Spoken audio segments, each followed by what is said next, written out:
Je vous invite à ouvrir la parole de Dieu dans le livre des Juges, au chapitre 3. Nous continuons notre série dans le livre des Juges et ce matin nous allons considérer les 11 premiers versets du chapitre 3. Juges, chapitre 3, les versets 1 à 11. Et voici la parole de Dieu. Voici les nations que l'Éternel laissa pour éprouver par elles Israël, tous ceux qui n'avaient pas connu toutes les guerres de Canaan. Il voulait seulement que les générations des enfants d'Israël connaissent et apprennent la guerre, ceux qui ne l'avaient pas connue auparavant. Ces nations étaient les 5 princes des Philistins, tous les Cananéens, les Sidoniens et les Héviens qui habitaient la montagne du Liban, depuis la montagne de Baal-Hermon jusqu'à l'entrée de Hamath. Ces nations servirent à mettre Israël à l'épreuve, afin que l'Éternel sache s'ils obéiraient au commandement qu'il avait prescrit à leur père par Moïse. Et les enfants d'Israël habitèrent au milieu des Cananéens, des Hétiens, des Amoréens, des Phéréziens, des Héviens et des Jébusiens. Ils prirent leurs filles pour femmes, ils donnèrent à leurs fils leurs propres filles, et ils servirent leur Dieu. Les enfants d'Israël firent ce qui déplaît à l'Éternel. Ils oublièrent l'Éternel, et ils servirent les Baals et les idoles. La colère de l'Éternel s'enflamma contre Israël, et il les vendit entre les mains de Cushan-Rishathaïm, roi de Mésopotamie. Et les enfants d'Israël furent asservis 8 ans à Cushan-Rishathaïm. Les enfants d'Israël crièrent à l'Éternel, et l'Éternel leur suscita un libérateur qui les délivra, Othniel, fils de Kenaz, frère cadet de Caleb. L'esprit de l'Éternel fut sur lui. Il devint juge en Israël, et il partit pour la guerre. L'Éternel livra entre ses mains Cushan-Rishathaïm, roi de Mésopotamie, et sa main fut puissante contre Cushan-Rishathaïm. Le pays fut en repos pendant 40 ans, et Othniel, fils de Kenaz, mourut. Et c'est la parole de Dieu. L'histoire du livre des Juges est l'histoire de l'inconséquence et de l'échec de l'homme, en contraste avec l'incroyable grâce de Dieu. Nous lisons au sujet du peuple de Dieu qui ne garde pas ses promesses, qui abandonne les vœux de l'alliance qu'il avait fait envers Dieu. Et cela, nous allons le voir dans ce livre, revient sans arrêt. Et à l'opposé, nous lisons au sujet de la grâce merveilleuse de Dieu quand il suscite des libérateurs pour son peuple, quand celui-ci a crié à l'aide, ou même parfois quand le peuple n'a pas crié à l'aide. Ce livre des Juges nous présente Dieu qui est plein de compassion. Mais l'histoire du livre des Juges est aussi une illustration très juste des dangers et des conséquences auxquelles les chrétiens doivent faire face quand ils vivent dans un monde de péché. Il y a trop de personnes qui professent la foi en Christ et qui ont été attirées par le chant des sirènes du monde, qui ont suivi le monde, qui sont tombés dans le monde et qui ne sont plus différenciables du monde. Le chrétien vit dans un dilemme qui est ordonné par Dieu. Nous savons que Dieu, le Père, a envoyé son Fils dans le monde parce qu'il a tant aimé le monde, qu'il a donné son Fils comme le seul Sauveur. Nous savons que le Seigneur Jésus-Christ nous a donné le commandement d'aimer notre prochain suffisamment pour leur annoncer la bonne nouvelle du salut en allant dans le monde pour prêcher l'Évangile. Le Seigneur Jésus-Christ nous a même donné le commandement d'aimer nos ennemis. Mais en même temps, Dieu nous avertit de ne pas aimer le monde. Nous l'avons lu dans 1 Jean chapitre 2. N'aimez point le monde, ni les choses qui sont dans le monde. Si quelqu'un aime le monde, l'amour du Père n'est point en lui. Car tout ce qui est dans le monde, la convoitise de la chair, la convoitise des yeux, l'orgueil de la vie, ne vient point du Père, mais du monde. Alors comment ça marche ? Comment pouvons-nous aimer les gens du monde sans aimer le monde? Une des réponses à ce paradoxe, c'est pour les chrétiens de bâtir des forteresses spirituelles dans un effort de se protéger des personnes et des influences mauvaises du monde en se barricadant à l'intérieur de ces forteresses. Mais l'histoire nous montre que ça ne marche pas. Jean Calvin a essayé cela à Genève. Oliver Cromwell a essayé cela en Angleterre. D'autres ont essayé ailleurs. Ça ne marche pas parce que ce n'est pas le plan de Dieu. Les chrétiens à Corinthe ont lutté pour trouver l'équilibre. Paul leur a expliqué dans 1 Corinthiens chapitre 5, les versets 9 à 11. Je vous ai écrit dans ma lettre de ne pas avoir de relation avec les débauchés, non pas d'une manière absolue avec les débauchés du monde, c'est-à-dire en coupant tout lien avec eux, avec les débauchés du monde, ou avec les cupides et les ravisseurs, ou avec les idolâtres. Autrement, il vous faudrait sortir du monde. Maintenant, ce que je vous ai écrit, c'est de ne pas avoir des relations avec quelqu'un qui se nomme frère, est débauché, ou cupide, ou idolâtre, ou outrageux, ou ivrogne, ou ravisseur, de ne pas même manger avec un tel homme. Mais si Dieu ne veut pas que nous devenions comme le monde, pourquoi nous laisse-t-il dans le monde? Ça semble injuste, n'est-ce pas? Pourquoi ne pas entrer de suite dans la gloire, tout de suite après la conversion? Dieu nous laisse dans un monde de péché, en vivant dans un corps de chair qui est tenté par le péché, et il le fait pour nous faire grandir dans la grâce, dans la foi en lui. Si nous n'avions jamais à lutter contre la tentation du péché, si nous n'avions jamais à faire face à la persécution de la part des pécheurs de ce monde, si nous n'avions jamais d'occasion où il fallait prendre position pour la vérité, nous n'apprendrions rien au sujet de la provision de grâce que Dieu donne au moment nécessaire. En nous laissant dans ce monde pécheur, Dieu nous donne des occasions où il nous enseignera combien il est plein de miséricorde, plein de grâce envers nous. C'est ce que Dieu voulait enseigner au peuple d'Israël alors qu'il vivait au milieu des Cananéens. Parfois, le peuple n'a pas très bien appris la leçon, mais Dieu est plein de miséricorde et de grâce pour le peuple en dépit des manquements dans son apprentissage. Et le premier point du message, le peuple de Dieu vit parmi des pécheurs. Ce sont les versets 1 à 7. L'auteur de ce livre nous dit que Dieu a laissé les pécheurs dans le pays de Canaan dans le but spécifique d'éprouver son peuple. Et l'auteur nous donne une liste de ces nations pécheresses. Début du verset 1, puis le verset 3. Voici les nations que l'Éternel laissa pour éprouver par elles Israël. Verset 3. Ces nations étaient les 5 princes des Philistins, tous les Cananéens, les Sidoniens et les Éviens qui habitaient la montagne du Liban depuis la montagne de Baal-Hermon jusqu'à l'entrée de Hamath. On devrait trouver intéressant que Dieu laisse certaines de ces nations dans le pays, alors qu'on sait que Dieu est suffisamment puissant pour détruire tous les ennemis avec une seule parole.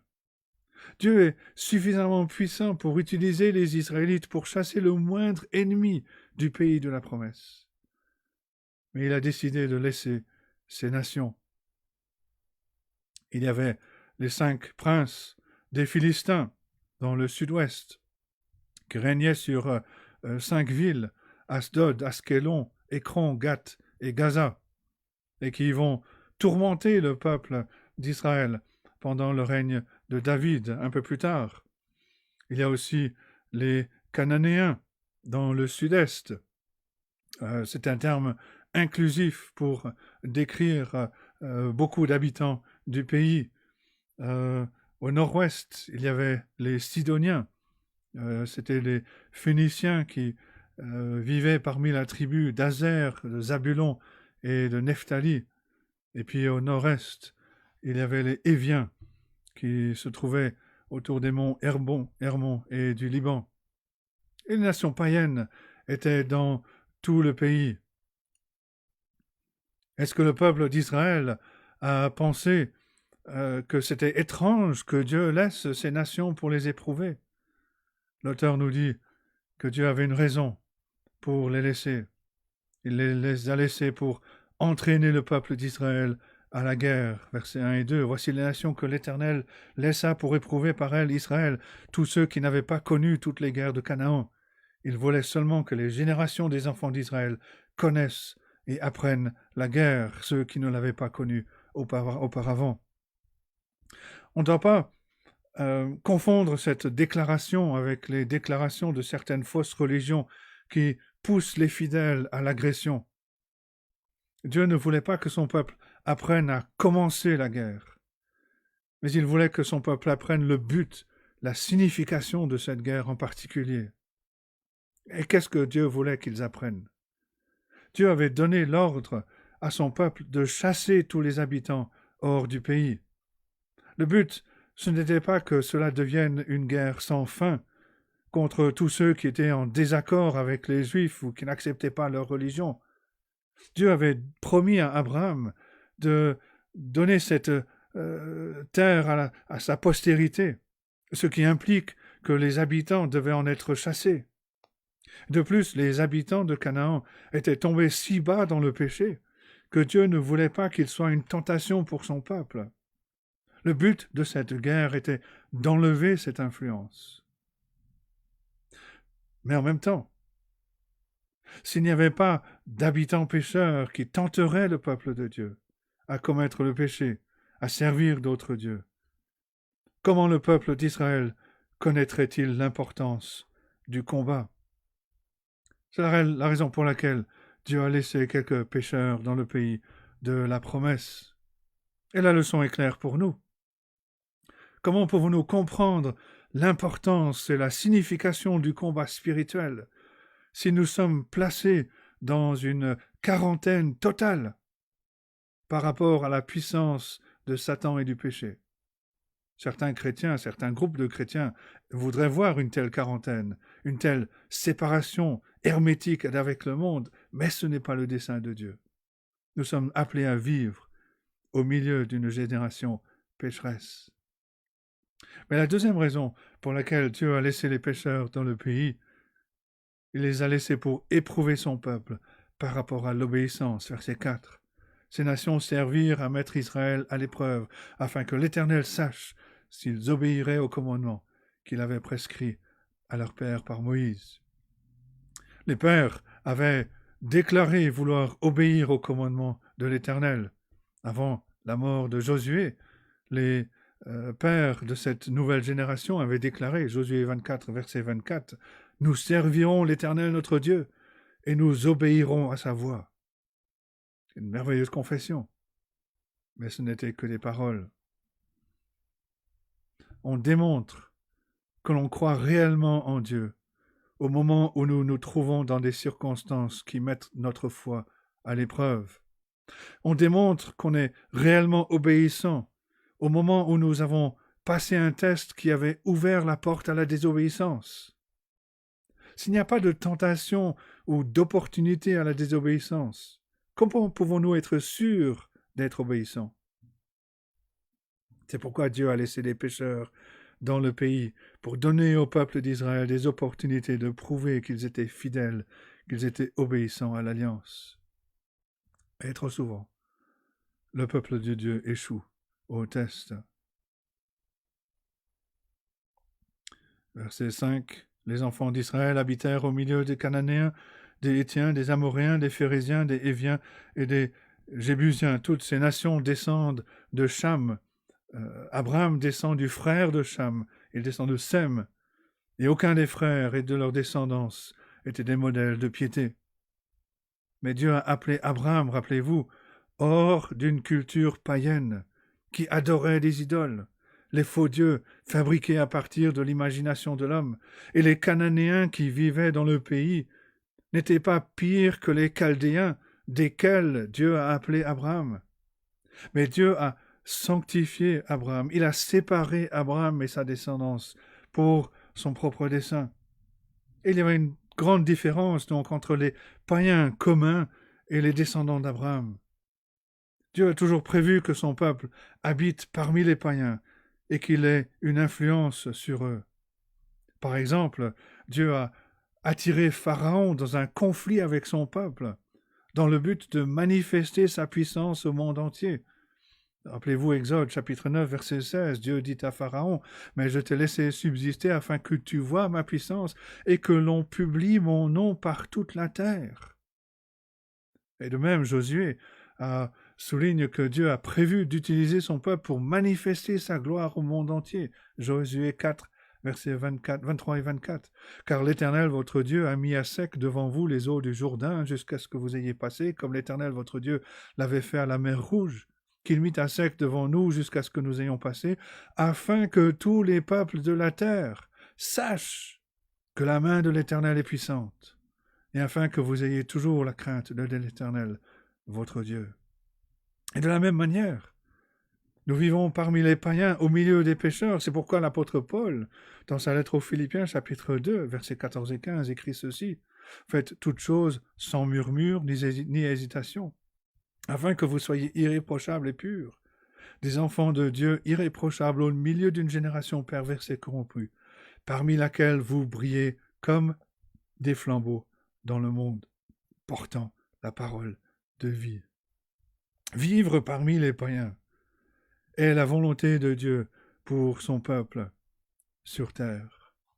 Mais devenir comme les païens, ça c'est inacceptable. Et le texte souligne que le peuple a fait des mariages avec les païens. Verset 6.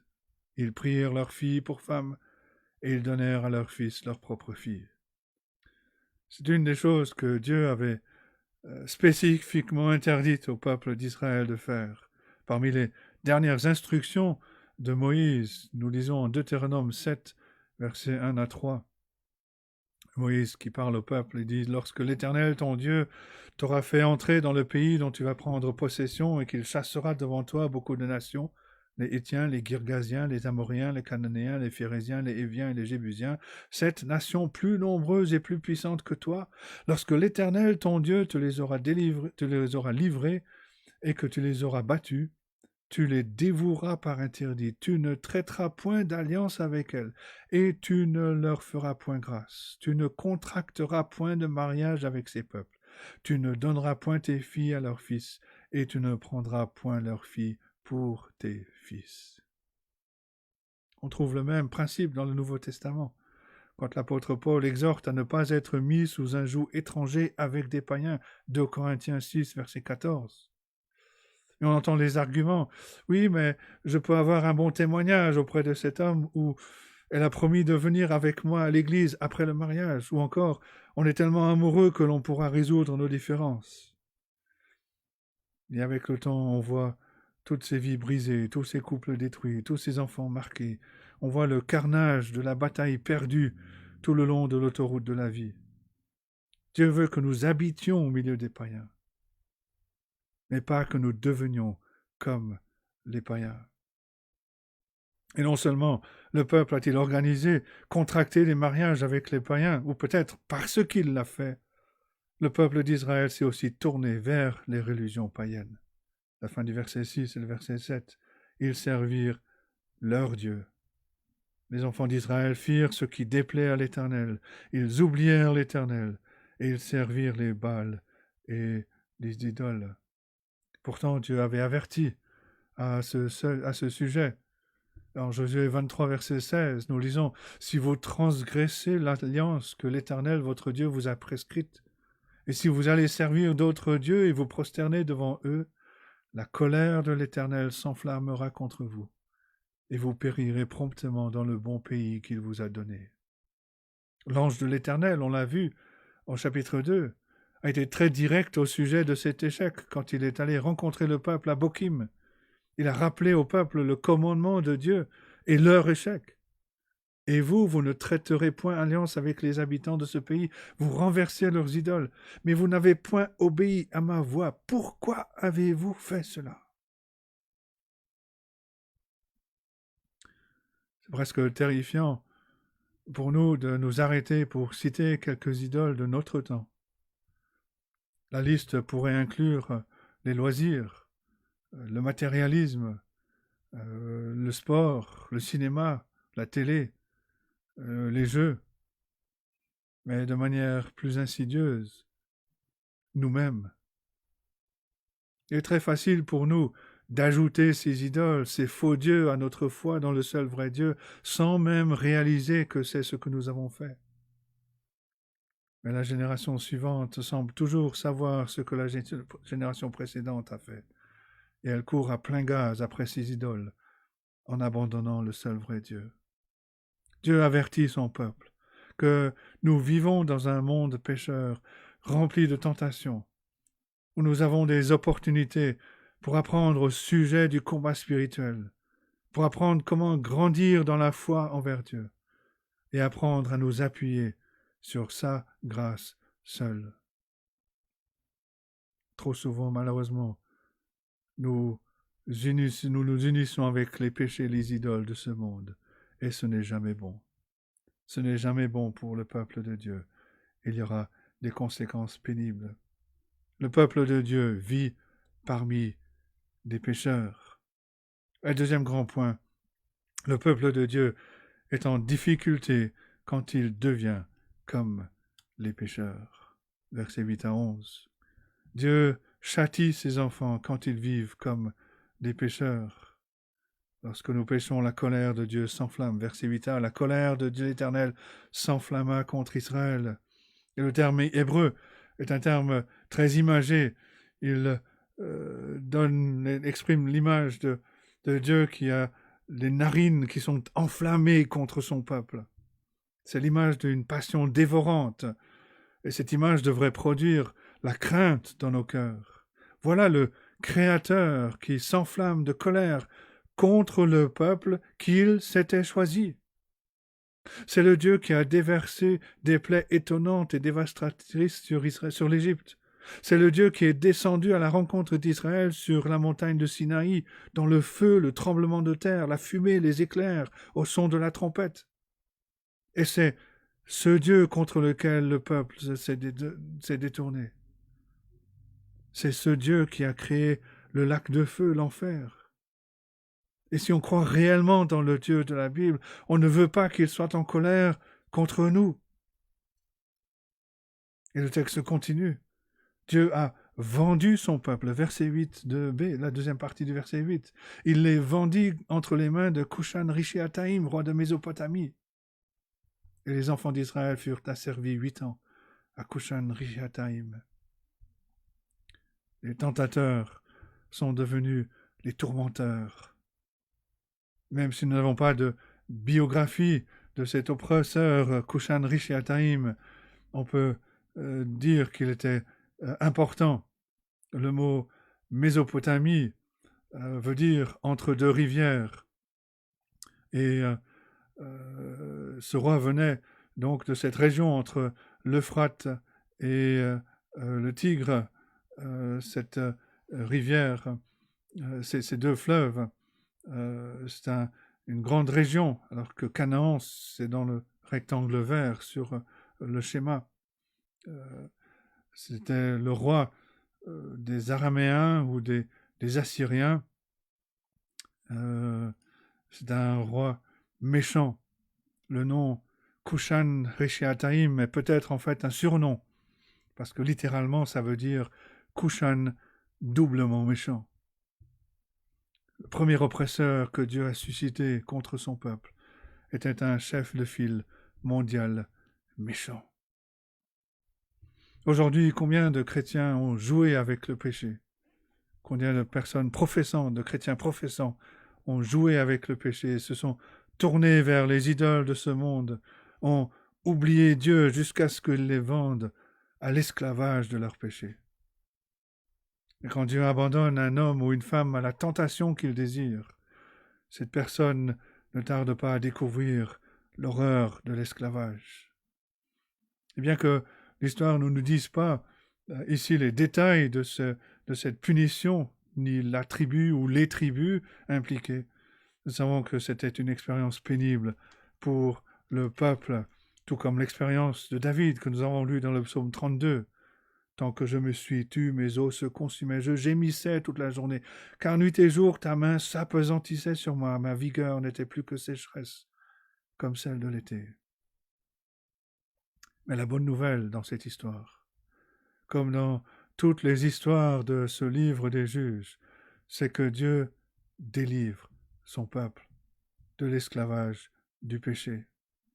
En réponse à l'oppression de la part de ce roi méchant, le peuple a crié à l'Éternel. L'épreuve qu'ils étaient amenés à vivre était suffisante pour les ramener à la raison. Ils se sont rappelés qu'ils étaient le peuple de Dieu. Dieu avait fait une alliance avec eux à travers leur père. Ils étaient le peuple choisi de Dieu. Ils n'avaient certainement pas agi comme le peuple de Dieu depuis un certain temps. Mais quand la vie s'est à nouveau manifestée en eux, ils ont crié à Dieu. Et nous, notre pays, quand notre pays connaît un désastre national, est-ce que le peuple va crier à l'Éternel? Est-ce que le peuple crie à l'Éternel dans la situation que nous connaissons avec cette pandémie? Est-ce que nous trouvons bizarre que les personnes qui adorent les chanteurs, les acteurs, actrices, les sportifs ne crient pas vers ces personnes en temps de crise? Dieu, dans sa grâce, a pourvu un libérateur. Dieu lui-même, qui a vendu son peuple à l'oppresseur. C'est Dieu lui-même qui suscite le libérateur. L'Éternel leur suscita un libérateur qui les délivra, Othniel, fils de Kenaz, frère cadet de Caleb. Dans sa bonté et dans sa miséricorde, Dieu répond aux pécheurs rebelles qui crient à lui. Quelle merveilleuse compassion de Dieu, quelle patience de Dieu.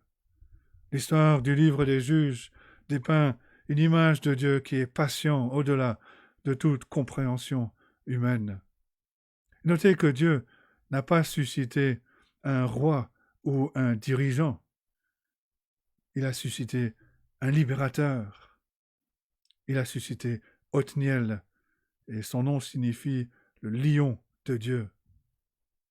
Le terme de libérateur est le terme en hébreu qui est Yafsha, qui veut dire celui qui délivre, celui qui sauve.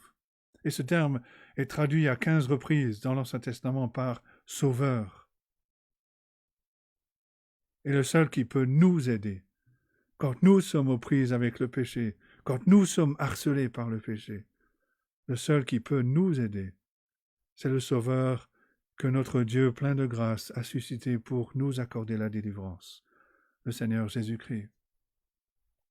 Nous lisons verset 10 que l'Esprit de l'Éternel était sur Othniel, sur le libérateur. L'Esprit de l'Éternel fut sur lui. Il devint juge en Israël.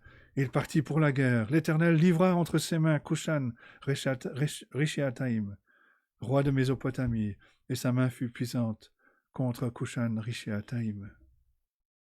Sans aucun doute, pour le peuple d'Israël, Othniel semblait être un homme ordinaire. C'était le neveu, mais aussi le gendre de Caleb. Il a épousé la fille de Caleb, on le lit au chapitre 1. C'était quelqu'un de fidèle. Il n'a pas épousé une fille de Canaan. Il est resté fidèle à l'alliance, pas comme Samson à la fin du livre des juges. Mais ce qui compte, c'est que c'est l'Esprit de Dieu qui œuvrait dans la vie d'Othniel qui a fait toute la différence. C'est Dieu qui, à travers cet homme, a apporté une victoire miraculeuse, la délivrance de l'oppression de ce chef de file mondial méchant. Et c'est la même chose pour nous, quel que soit l'ennemi auquel on doit faire face. Seul Dieu, par son esprit, peut apporter la délivrance. Et le résultat de l'intervention de Dieu a été que le peuple a connu le repos. Verset 11. Le pays fut en repos pendant 40 ans, et Othniel, fils de Kenaz, mourut. Le repos est un bon mot pour décrire la vie dans la communion avec Dieu. 40 ans, c'est une génération de communion avec Dieu. Mais il y a quelque chose d'inquiétant. Avec la fin du verset, Othniel mourut. Et le cycle a commencé de cette façon. Nous l'avons vu en Juge chapitre 2, verset 10. Toute cette génération fut recueillie auprès de ses pères. Toute cette génération mourut. Et il se leva après elle une autre génération qui ne connaissait point l'Éternel, ni ce qu'il avait fait en faveur d'Israël. Et c'est ce que nous voyons dans la suite. Après la mort d'Othniel, verset 12, les enfants d'Israël firent encore ce qui déplaît à l'Éternel. Dieu est si grand, et la nature humaine si inconstante. Comment Dieu nous supporte-t-il? Pourtant nous savons que Dieu, dans sa patience, appelle, attire à lui, qu'il enseigne, qu'il discipline ceux qui écoutent sa voix. Et si nous nous éloignons de lui, il nous corrigera comme un père corrige ses enfants. Alors, lorsqu'il nous corrige, soyons remplis de sagesse et crions à celui qui est capable de nous délivrer. Othniel, le lion de Dieu, est mort. Mais Dieu a pourvu un libérateur plus grand qu'Othniel, le lion de la tribu de Juda, qui est mort et ressuscité pour nous, Jésus-Christ, qui est vivant pour toujours. Le peuple d'Israël a connu 40 ans de repos au temps d'Othniel. Si nous sommes à Christ, nous connaissons un repos sans fin. Oui, il y a des luttes. Oui, il y a des combats contre le péché. Oui, il y a des chutes. Mais comme nous l'avons lu dans le psaume 32 et dans la première lettre de Jean, en Christ, nos péchés sont pardonnés. Nous avons un avocat auprès du Père. Et notre repos dépend de la vie de notre libérateur. Et notre libérateur est vivant pour toujours. Que Dieu bénisse sa parole à nos cœurs ce matin. Amen.